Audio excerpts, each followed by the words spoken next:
우리 이것에 대해서 딱 보면은 어떤 생각이 들어요? 순간적으로 문맥상항으로 예수님께서 우리를 오라고 하셨기 때문에 당연히 나는 마음이 온유하고 겸손하다는 것은 예수님은 너무나 착하신 분이시고 너무나 좋으신 분이셔서 내가 너희를 오면 양팔로 너희를 안아주고 쉬게 하겠다라는 그런 말씀으로 이해하기 쉽습니다.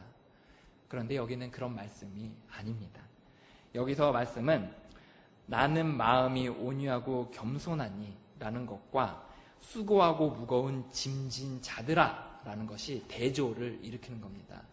너희는 율법을 지킴으로 하나님을 사랑하는 일에 굉장히 힘들고 지쳤지.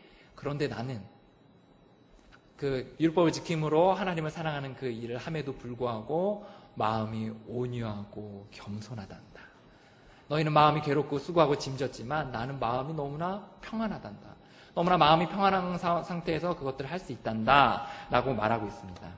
여기서 온유하다, 여기서 온유하다라는 뜻은 무엇이냐면 원어로 우리가 어떤 상황이 되든 마음이 평안하다라는 것을 말합니다.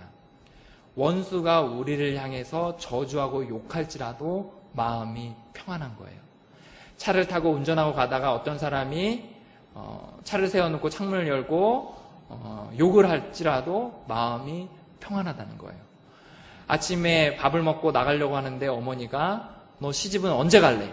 라고 하면서 비난할지라도 마음이 평안하다는 거예요. 다시 말해서 우리의 어떤 상황이 되더라도 마음이 평안하다는 것을 말합니다. 너희들은 그 율법 지키냐고 수고하고 짐졌지만 나는 어떤 상황이 되더라도 마음이 평안하단다 라고 말하고 있는 거예요.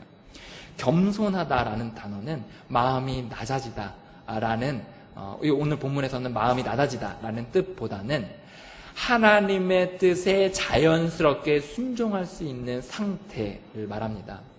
우리는 자기를 저주하는 사람들을 위해서 축복하며 기도하기 위해서는 안간힘을 써야 돼요. 그러죠? 그 율법을 지키기 위해서 안간힘을 써야 돼요. 마음속에 간음하지 않기 위해서는 별별 수를 다 써야 돼요. 그런데 예수님께서는 너무나 자연스럽게, 억지로 하는 것이 아니라 너무나 자연스럽게 그 하나님의 말씀을 순종할 수 있다라는 것에 대해서 말하고 있습니다. 그러면 28절과 29절 전반절까지를 좀 더 풀어서 설명하면 이런 뜻입니다. 너희들은 율법을 지킴으로 말미암아 하나님을 사랑하려고 굉장히 애쓰는 거 안다. 그런데 너희는 그거 하냐고 지치고 고나고 엄청난 큰 부담감 가운데 고통 가운데 있지. 너희들이 성공하든 실패하든 다 내게로 와라. 나는 너희들은 고생하고 실패했던 그 일에 있어서 마음이 온유하고, 다시 말해서 어떤 상황 가운데서도 마음이 평안하고 너무나 자연스럽게 말씀을 순종할 수 있게 있단다 라는 것에 대해서 보여주고 있습니다. 이것은 바로 우리의 예수님을 따라가고 예수님을 배운다면 우리가 이런 상태가 될 수 있다는 것에 대해서 우리에게 이야기하고 있습니다. 그 다음 구절 읽겠습니다. 나는 마음이 온유하고 겸손하니 그 다음 있습니다. 시작. 나의 멍에를 메고 내게 배우라. 여기까지. 나의 멍에를 메고 내게 배우라. 여기서 멍에라는 것은 이런 걸 말해요. 당시 이스라엘에는 이 멍에가 우리가 흔히 말하는 것은 멍에를 끼고서 뒤에서 주인이 끌고서 막 소를 데려가면서 말 안 들으면 이리저리 이렇게 해가지고 고통스럽게 해서 그 소가 말을 잘 듣게 하는 게 멍에라고 생각합니다. 그런데 여기서 멍에는 약간 다른 의미에서의 멍에예요. 소가 먼저 숙련되고 굉장히 어떤 그 일에 있어서 잘하는 소가 있어요. 어른 소가 있어요. 성숙한 소가 있어요. 그 소가 멍에를 일자로 해서 두 개로 이렇게 두게 됩니다. 그래서 큰 소가 멍에를 메고 이어져서 작은 소가 그 멍에를 메게 됩니다. 그러면 일자로 되어 있기 때문에 큰 소가 가는 대로 작은 소도 따라가게 되어 있죠. 이것이 멍에의 의미입니다. 큰 소가 일을 하는 대로 작은 소도 그 옆에서 따라서 배우며 그대로 일을 하게 되고 살아가게 된다는 거예요. 예수님께서 나의 멍에를 메고 내게 배우라 라는 것은 바로 이런 의미입니다. 너희들이 율법을 지키냐고 고생하고 실패했는데 그것 때문에 죽을 지경이 되었는데 나는 마음이 이렇게 평안하고 자연스럽게 말씀을 지킬 수 있단다. 그러니 나의 멍에를 같이 메고서 내가 하는 대로 따라서 나를 따라오려무나 내게 배우려무나 라는 것에 대해서 말하고 있습니다. 여기서 내게 배우라고 할 때 방법에 대해서 이야기한 거죠. 내용이 아니라 방법이. 우리는 흔히 내게 배우라 하면은 너희는 뭐 원수를 사랑하라, 뭐해라 이런 말씀들에 대해서 하는 것에 대해서 배우는데, 그거보다는 어떻게 하면 말씀을 순종할 수 있는지에 대한 방법에 대해서 배우라고 하고 있습니다. 우리는 예수님을 닮아가기 굉장히 원합니다. 맞나요? 우리 모두의 소원일 거예요. 그런데 우리는 한 번도 어떻게 하면 예수님을 닮아갈 수 있을지에 대해서 고민하지 않았어요. 심지어 하다못해 세상에서 심리학에 있잖아요. 심리학에서도 어떻게 하면 사람을 온전한 상태로 만들지에 대해서 수천 가지 이론이 있습니다.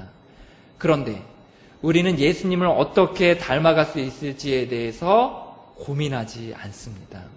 우리가 고작 하는 것은 이거예요. 우리가 율법을 읽고서 그 율법을 단순하게 지키려고 노력합니다. 매번 실패해요. 그럼에도 불구하고 우리는 다시 한번 도전합니다.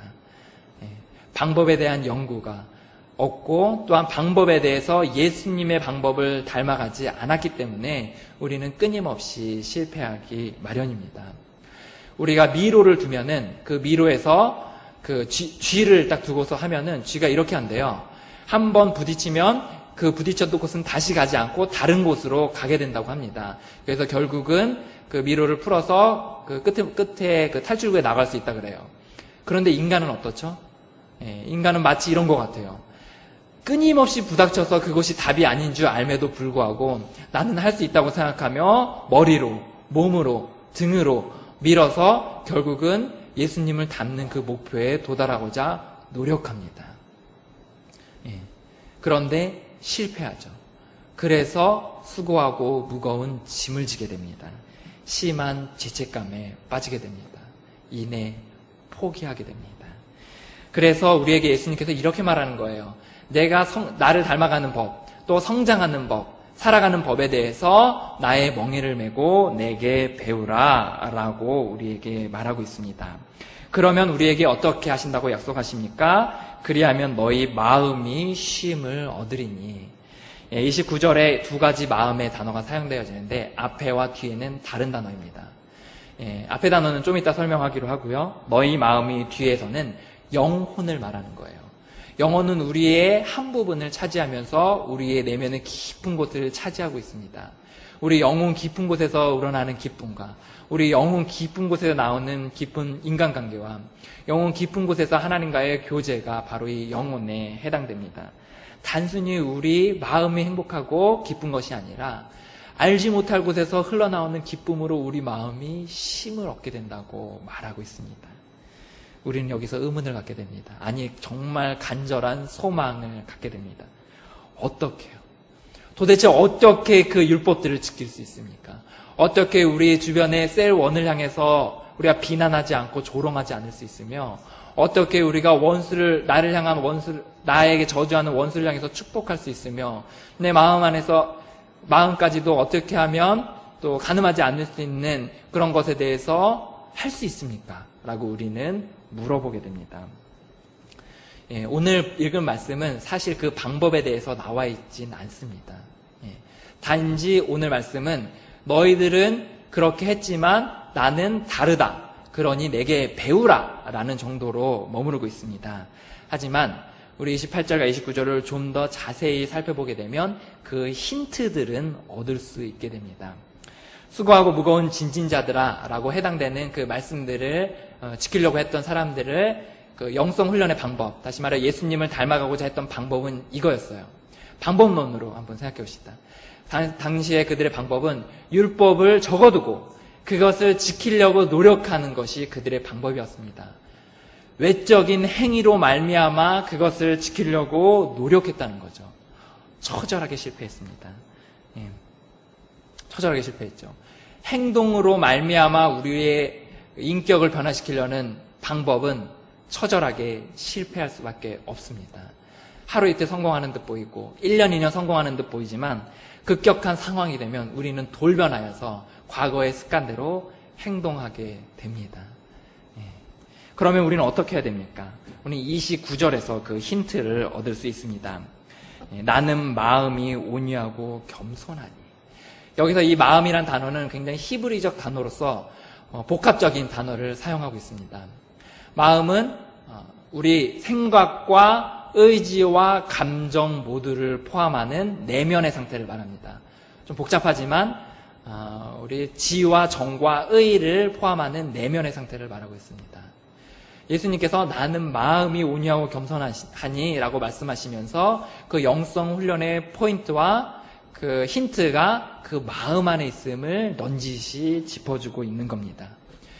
우리는 행동으로 말미암아 우리의 율법을 지키려고 노력합니다. 하지만 그것은 실패합니다. 하지만 우리는 어떻게 하면 성공할 수 있습니까? 예수님처럼 우리의 마음 안에서 시작하면 됩니다. 너무나 단순한 진림에도 불구하고, 너무나 쉬운 진림에도 불구하고 우리는 생각하지 않기에, 방법에 대해 생각하지 않기에 이것에 대해서 깨닫지 못하고 있습니다. 우리 무화과 나무 비유를 우리 기억하시는지요? 우리가 나무에 대해서 열매를 맺을 때 너희가 못된 나무에게서 당연히 못된 열매를 맺는 게 당연한 거 아니냐, 좋은 나무에서 좋은 열매를 맺는 게 아니냐라고 하시며, 좋은 열매를 맺기 위해선 좋은 나무가 돼야 된다고 우리에게 말하고 있습니다. 우리가 좋은 행동을 하기 위해선 당연히 우리의 마음을 좋게 만들어야 되는 거 아닙니까? 그런데 우리는 좋지 않은 나무를 갖고 있음에도 불구하고 좋은 열매를 맺으려는 무모한 시도를 하고 있습니다. 당연히 실패하죠. 처절하게 실패하죠. 그럼에도 불구하고 우리는 다시 도전하곤 합니다. 또 다른 예수님의 비유를 우리는 말씀을 기억합니다. 바리새인들이 또 율법학자들이 예수님에게 이렇게 말합니다. 너희 스승은 왜 손을 씻지 않고 밥을 먹느냐? 라고 했을 때 예수님께서 이렇게 말하죠.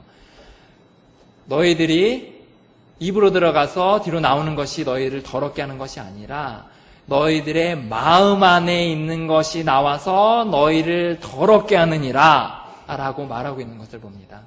다시 말해서 우리가 나쁜 행동을 하는 것은 우리의 마음 안에 어떤 것들이 있느냐라고 우리에게 나쁜 것들이 있기 때문이라고 말하고 있는 겁니다. 여기서 마음은 오늘 살펴본 마음과 동일한 지와 정과 의에 대해서 말합니다. 굉장히 복잡한 개념이지만 좀 더 단순하게 말하면 지정의에서 핵심은 생각입니다. 예수님께서 그 너의 마음 가운데 마음에서 나온 것이 너희들을 악하게 한다고 이야기했을 때 곧바로 이어져 나온 말이 무엇이냐면 너희 마음에 곧 악한 생각 하면서 분노와 패역과 음란과 그 등등의 생각들에 대해서 이야기하고 있습니다. 우리가 의지로 어떤 생각을 선택하고 그 선택한 생각대로 감정을 끌어내며 그것대로 살아가냐에 따라서 우리는 어떠함이 드러나게 됩니다. 그렇기 때문에 당연히 논리적 순서는 이것입니다.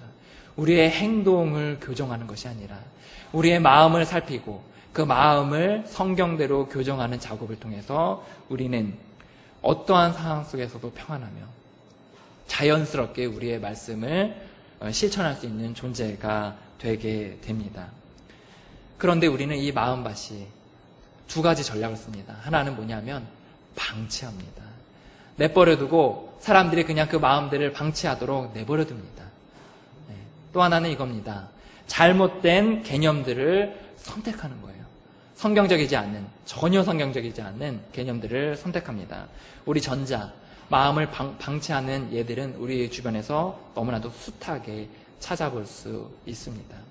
얼마 전에 미국 드라마 중에서 퍼시픽이라는 드라마를 봤습니다. 1편부터 4편까지 전쟁 영화를 좋아해서 매료돼가지고 연이어서 봐버렸어요. 그래서 퍼시픽은 그 밴드 오브 브라더스의 후속편이죠. 톰 행크스와 그 다음에 한 감독이 이름이 생각이 안 나네요. 그래서 그 두 분의 스티븐 스필버그인가요? 맞나요? 그래서 그 두 분의 감독이 밴드 오브 브라더스라는 또 세계 전쟁에서 유럽 전쟁에 대해서 다루고 그 이후에 이제 퍼시픽은 일본군과 그 미국군과의 전쟁에 대해서 다루는 장면이 나와요.